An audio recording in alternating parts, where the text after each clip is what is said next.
So good morning, everyone. Coming to you from the Ruapente Penal Colony and post-Halloween sugar hangover. It's the period of review. This week, it is the Public Relations Department. With me today, the guy who keeps all those digital lights on, Chris Lobin, our social media manager, Daniel Madison, and writing team manager, the person who's so concise, he only needs one letter in his name. It's Jay. Good morning, everybody. Hello. We're going to try and go quick because we've been having, if anybody's watching live, they know we're running about 40 minutes behind, and we've got a few folks that are doing this on low battery life. So the biggest question everybody had was, we have a public relations department? So why don't we start off with everybody? Oh, sorry. I said we do now. We do. So why don't we start off with going across the row and everybody saying more or less what they actually do. We'll start with Chris because he's got a good connection. So. Okay. Yeah, I'm Chris, Mailways on the forums. I do all the programming for the website and message board administration and stuff like that. Okay. Then Daniel? Oop. Hang on. Okay, there we go. I'm Daniel Madison. I'm OK Coyote on the forums, and I'm the social media manager. I'm basically the hype guy. I run the Continuing Committee's Facebook, Twitter, and YouTube pages. I post lots of links and keep people informed when things happen. All right. And I see Jay's connection has flaked out on us again. So I'm going to assume that since his title is Writing Team Manager, he is something in charge of words order putting in good. First section of the review was about the website. And we got a lot of positive things. Most people visit the site every day. One bit was making the site friendlier and simpler for new players. Most people are hitting the front page and the forums, and I know the front page is kind of a little on the crowded side. Do we have plans for that? We do, actually. Charlie and I have been talking for maybe 2 years, maybe more than that, I don't remember now, about the front page needing an overhaul. We definitely recognize, I don't think there's any disagreement. I don't think there's anybody that says the front page is awesome, perfect the way it is. We don't change a thing. And that includes Charlie and I and anybody else who has anything to do with making the front page what it is. So there's definitely no disagreement from us. It's just a matter of the fact that doing something like that is a lot of work. It's a big project, and when we actually sit down to do the big project, we need to make sure we know we want to make sure we know exactly what we're doing, that we know exactly what we're going for, and so that we can make sure we get it right the first time and not cause even more work for ourselves. We've been talking on and off about it for a while. We decided, I think, one of the biggest issues that we have right now, and we've had basically since we launched this layout style 5 years ago, whatever it was now, is that there's not enough information. There's a lot of links, there's a lot of pictures, but there's no real source of information. And so that's the main thing that we're working on, making sure we're enhancing that section, that we're getting more descriptions of what things are, more beginner-friendly text, for new users, something to really let them know what they're looking at, where they're going, things like that. And that's something that's said when we did the first overhaul that got us to the site that we have now. You people have commented about that new beginners click here link on the front page and how it doesn't really go anywhere that useful to new beginners. And part of the reason for that is that was actually a stopgap measure. Originally, that was supposed to go to a full new beginners page, but that page never got created, and we had a couple different people volunteer to write it, and then it sort of fell through the cracks. It got pushed down the priority list for whatever reason. The page never happened, so I sort of posted it to the new beginner series articles page, just as, here's somewhere they can go for now until we get something else in, and then nothing else ever got made. So things that are, we're not going to until we know we have all that information in place. We now actually, as of a month ago, probably not even that, 2 or 3 weeks ago, we now have a project manager in charge of the web design project. Kamala, my wife, as it happens, also a member of our art team, so she's taking the art lead on it, making everything look nice, graphically sleek, and also she's a fantastic project manager. So we've got, I think, 3 or 4 volunteers so far writing copy for us. So identifying what we need written to make things more beginner friendly, and that'll include articles on welcoming beginners to the site, explaining what the site is, explaining what the games are, all those kind of things. And we're going into the survey results as well, and a number of people have done that, commented on things that we need. There was also a thread that actually started by Daniel about some of the issues, and it was, I guess it started about why he was having trouble with his local play group, and then it morphed into several different people writing treatises about what was wrong with the site, what was wrong with the front page, why it was hard for beginners. So we have scoured that thread thoroughly to pull as much information as we can out of that, all the different people's perspectives. There were some brand new players even posted in that thread from their perspective, what's wrong with the site, what do they need the site to provide that it's not right now. So we're gathering up all that information right now, making up a list of all the shopping list, basically, of all the things we need to have written, and then delegating that out to the web redesign team to get a whole bunch of stuff written. And I have no idea. I cannot give any sort of estimate on when this will go live, because it's a huge project. We're incorporating some new site navigation, so we're not doing just the front page, but the navigation through the system throughout the entire site, because we want that to be consistent throughout the entire site. So we'll be updating a lot of that sometime in the next, hopefully before the next period of review. I can't really give any more detail than that as far as timeline, but it is something we recognize is a problem that we are working to fix right now. All right. If I could make a few points on that. It was great getting the new players. Like you mentioned, there were a couple of new players that gave their perspective of what it was like coming to the site for the first time. And I remember when I was new to the site, I remember having a lot of the same issues. Yeah, the new player link just goes to a link of strategy articles. There's a lot of things on on the main site, and it doesn't really tell you what we are. Exactly. One of the major changes that's happened since I joined the site was the fact that all cards became printable, and there's nothing saying that right off the bat. Yeah, there's a lot of information. We need like a base statement that just says this is the continuing committee.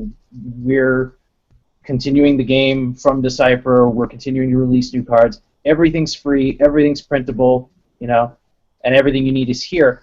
But yeah, like you said, we need to have like some sort of base article that really goes over the basics of what we are and how to get to different places, how to find, how to go over here to build decks and go over here to find people in your area.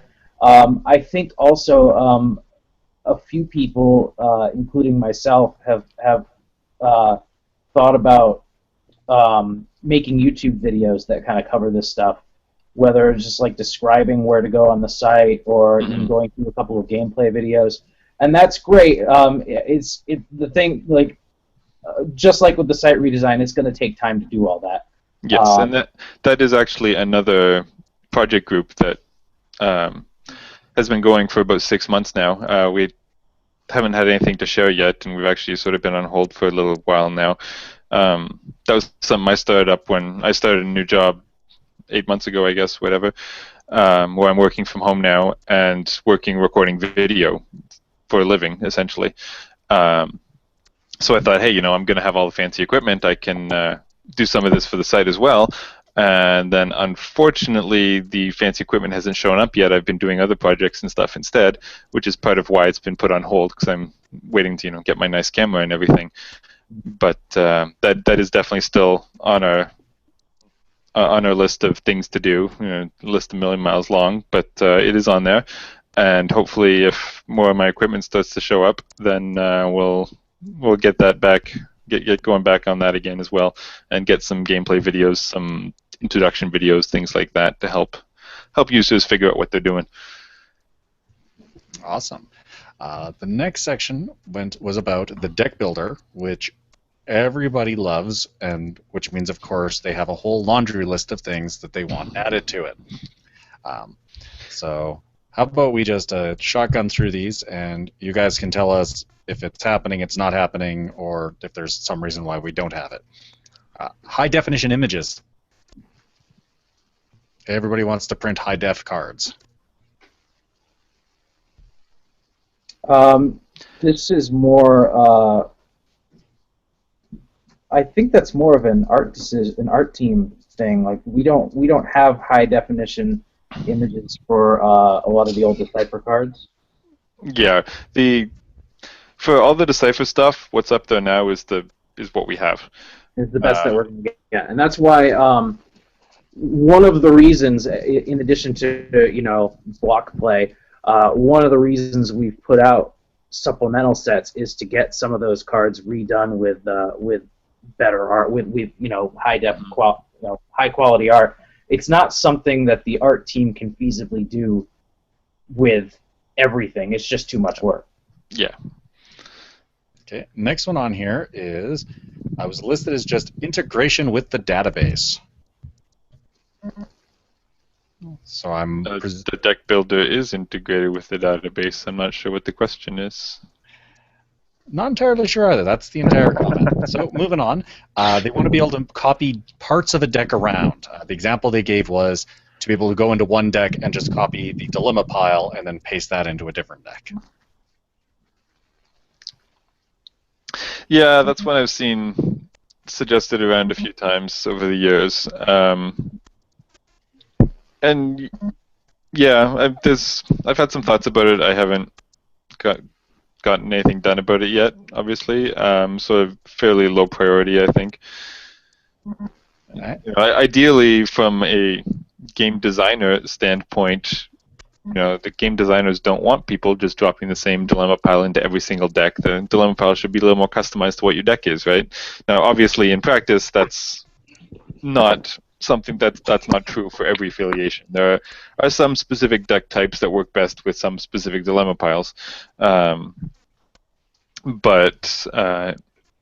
there's a lot of deck types that don't have any particular synergy with any particular dilemma pile, and there's no reason to not use your best pile. So, I mean, it's something I said on my list of things that people might want to do, but pretty low priority on it right now. All right. Next one is integration with skill matrices. There was a comment on the 1E side that they want what 2E has. If you pick your missions, then the deck builder tells you if you have the skills for it. Kind of have that. It's not readily available. Does the 1E side not do that? It's not readily apparent. Because, when you've done entering your cards, there's a button on the bottom called check, which basically it checks the legality of the deck, whether it's legal for block, etc., legal for OTF. But that also will display a list of all the skills in the game and how many you have with each skill, and it'll also go into keywords and different attributes. Yeah, I guess it doesn't show. It doesn't show up just automatically. Yeah, I was gonna say, I guess it might not show exactly what your deck requires as far as what your missions It just has a list of what skills you have. It doesn't say what skills you need for your missions, and I guess that's more what they're asking for. Something like that might be possible. It was a royal pain to put in for the 2E deck builder, which I think is why I didn't rush to put it into the 1E one as well. But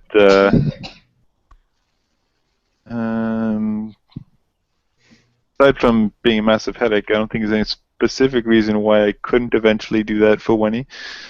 Okay. The last one on the feature list was for mass add or delete. I think it was just so that you could select a bunch of cards and remove them all in one go. Yeah, the deck builder is both 1E and 2E.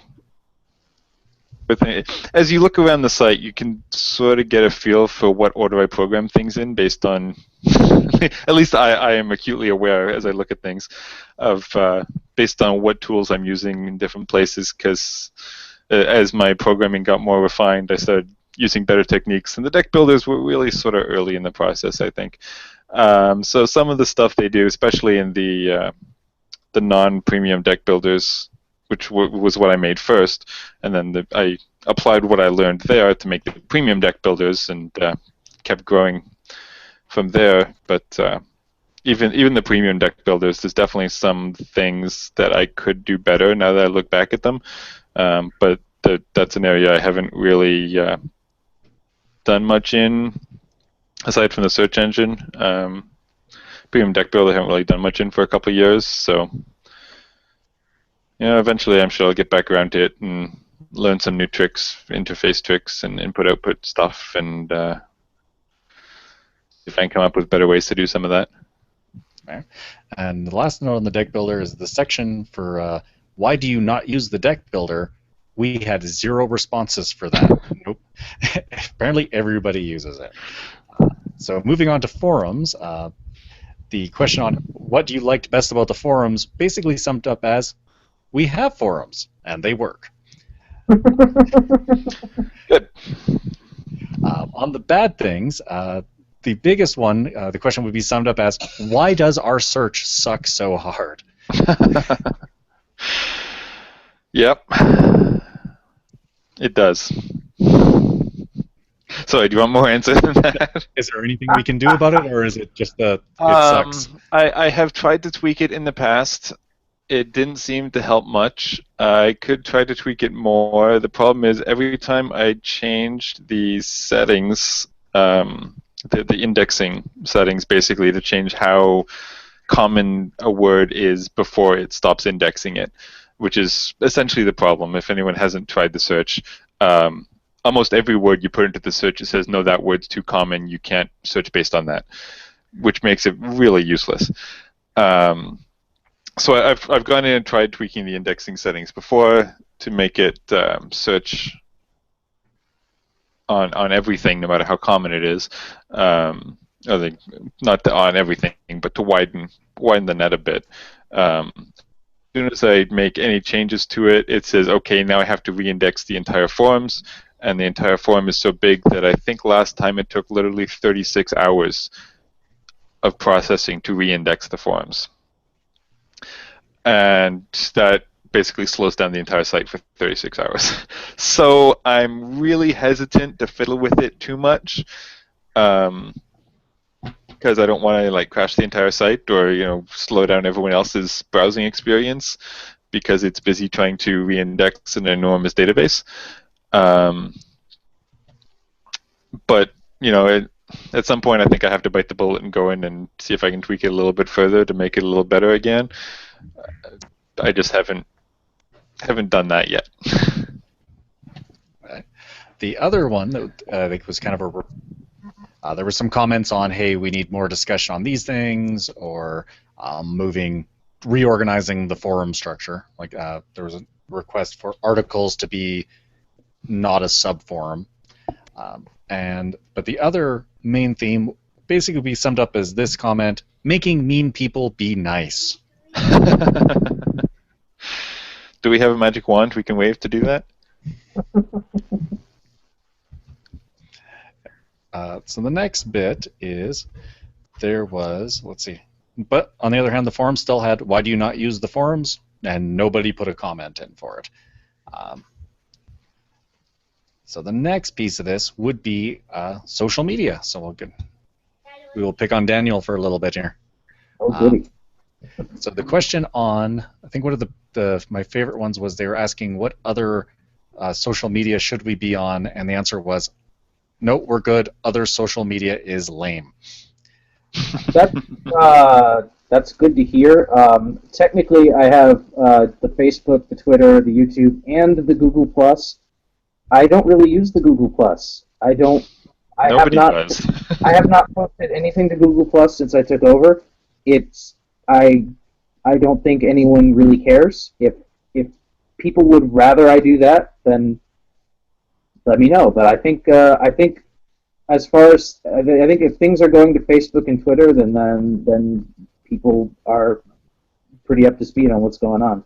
I mean, we really only use Google Plus for these Hangouts. I want to use Google Plus. I love the layout of Google Plus, but I don't use it either. So, one interesting question was, are we trying to drive website traffic to the social media or social media traffic to the website? Both. That's the short answer. Mostly social media traffic to the website. But it kind of works synergistically. I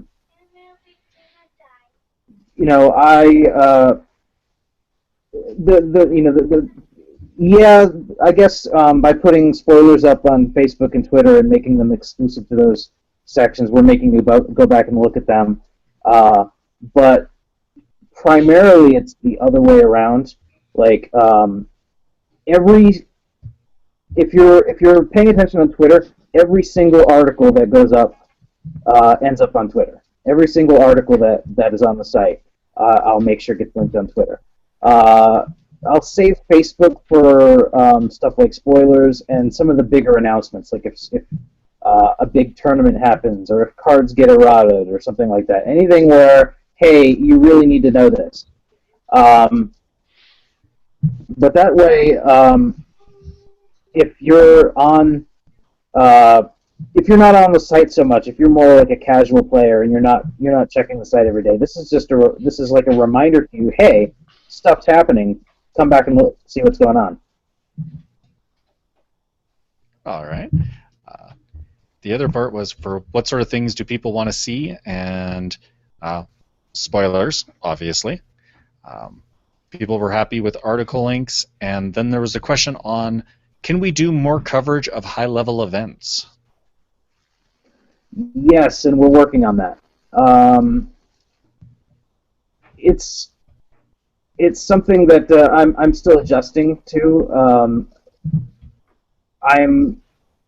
Anything that I want to make sure we have coverage of anything that's Masters level or higher. So like the Masters events, the Continentals, the Worlds, I make sure that I'm paying attention during those weekends, and you'll see that I tweet a lot during those periods. I'll try to stay in touch with whoever's running the event and keep an eye on what's going on. And at the very least, I'll be live tweeting, or the person that's running the event will be live tweeting, in addition to posting on the forums. As far as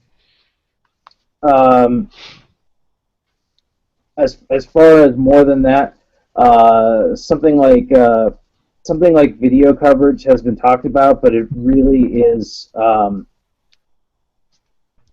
the most part, it really needs to be something that that tournament organizer has to set up. We did manage to get it set up for Worlds, which was fantastic. But it's a matter of that particular tournament director needing to have the tools to be able to do that, and not everyone has those kind of resources. Okay. One of the other issues for the hate under why don't you follow on social media was Facebook is the devil. But probably the broader question there would be, are we worried by having, like, by putting exclusive things on social media, are we concerned that we're locking out folks who just don't have time for Twitter or hate the Zuckerberg, which I mean is a legit concern? So. No, I mean, I compare what when we do like a spoiler season. That's what I call it. When the couple of weeks between a set announcement and a set release, I call that spoiler season. I kind of compare what we do with the way Wizards does it with Magic, because because that's the other game I have played, so I kind of follow how they do it, and they're very similar. They'll do a spoiler or a couple of spoilers on their site every day, but they will also have social media spoilers. They'll send some to Facebook and they'll send some to Twitter. They'll send some to other websites that run strategy articles, things like that. So they do give out exclusive spoilers. So ours is the same. Ours is very similar. We'll have a couple that are exclusive to Facebook. We'll have one exclusive to Twitter. We'll send them out to our podcast, because I think that's important. That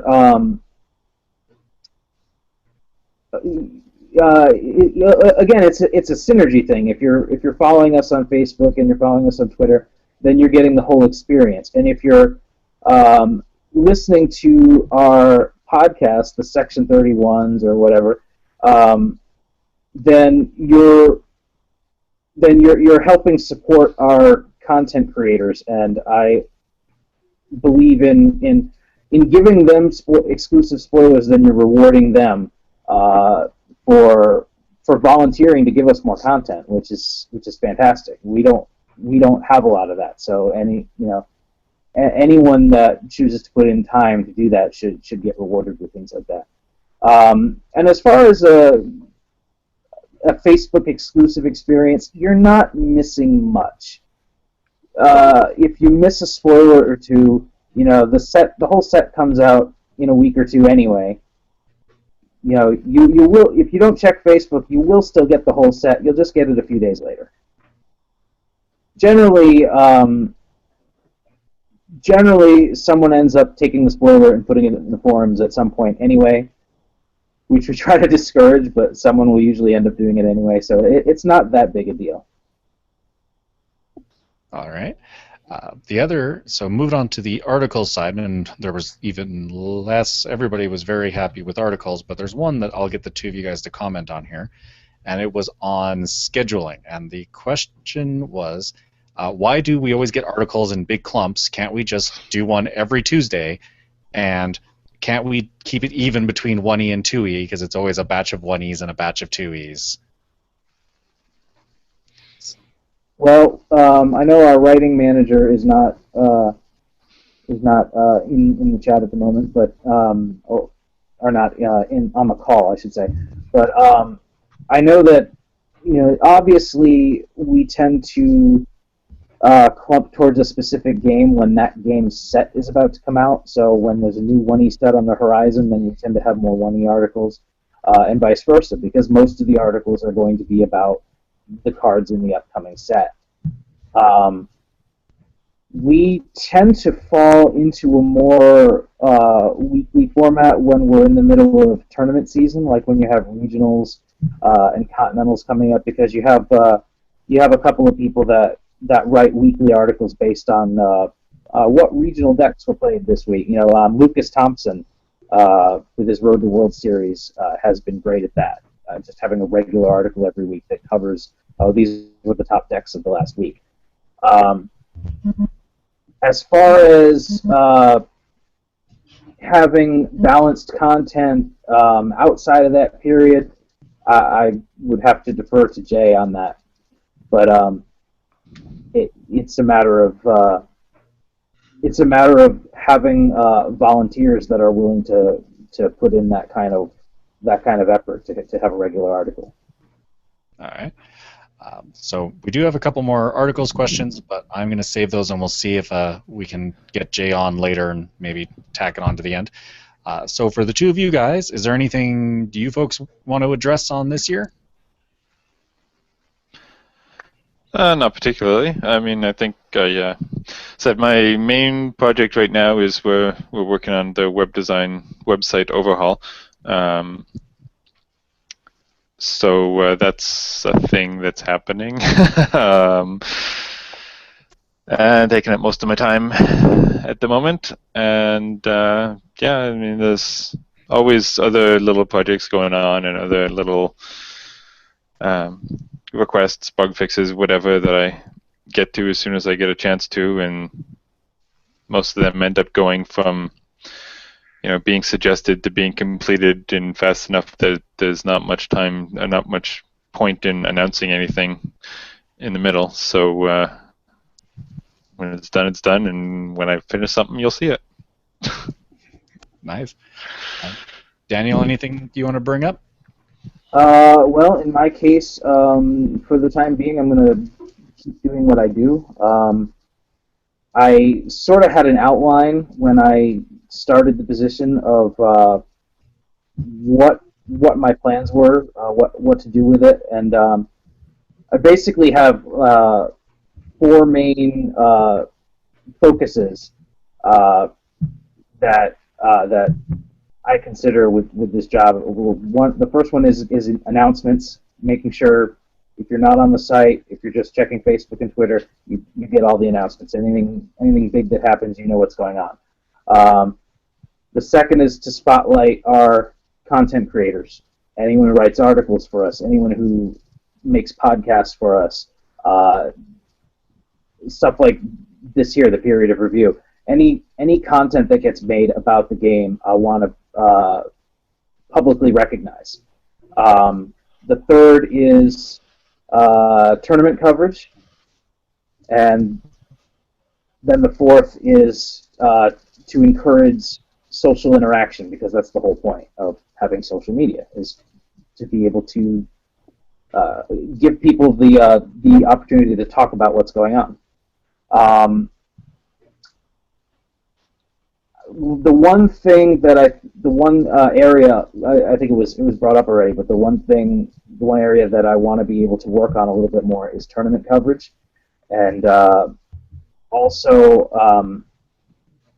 primarily the YouTube page still needs some work. I've done a little bit with that. Mostly all I've done with that so far is I've sort of organized all the videos into playlists, and that includes our content creators. So like all of the Section 31s, even though they're not hosted by the Continuing Committee, as one of our content creators, they are listed in a playlist. So if you go to our YouTube channel, then you will find them. They're all on there. At least all the ones that are on YouTube before, since they started doing the video ones instead of the audio ones.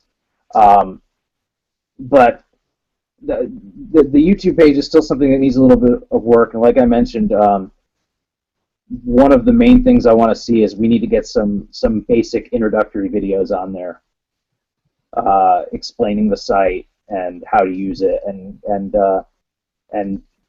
like what they call a cover page, like for a cover video, like the video you see when you first go to the YouTube channel. We need something like that just kind of explains, hey, this is what we are and this is what we do, and here's what you'll find on this channel. So that's something that is on the back burner that I just haven't gotten around to yet.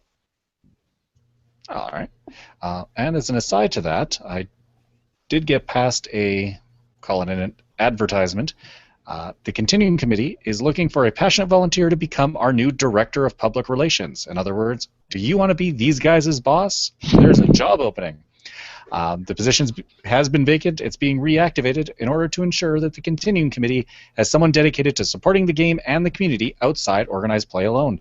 If you're interested, visit trekcc.org/volunteer for more information and details on the application process.